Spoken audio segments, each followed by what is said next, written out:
ভীমপুর থানার অন্তর্গত আসাননগরে আবারও চুরির ঘটনা ঘটল। তবে দিন দিন এই ভীমপুর থানার অন্তর্গত বিভিন্ন এলাকায় চুরির ঘটনা ঘটে চলেছে।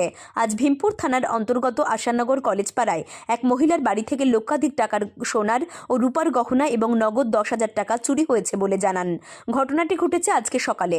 বাড়ির লোকের অভিযোগ, যখন আমরা ঘুমিয়েছিলাম তখন রাধানগরের যুবক সৌরভ মণ্ডল, বয়স আনুমানিক 20 বছর, সে ঘরে ঢুকে আমাদের লক্ষাধিক টাকার সোনা এবং রূপোর গহনা পাশাপাশি 10,000 টাকা চুরি করে পালাতে যাওয়ার সময় পাশের বাড়ির এক মহিলা দেখে ফেলে।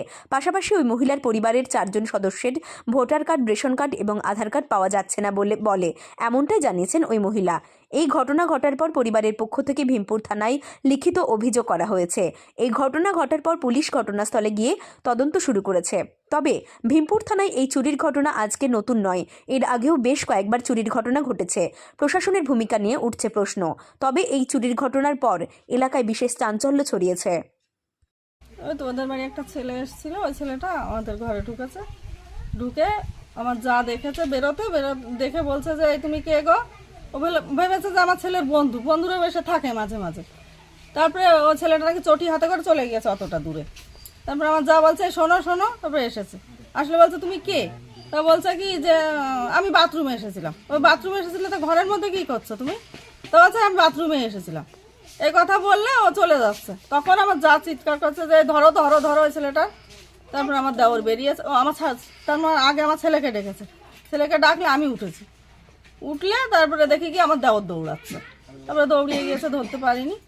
তারপরে এদের বাড়ির ওই ছেলেটার দিদা এসেছে, আসলে ওই ছেলেটার দিদা বলছে যে আমার নাতি ছেলে।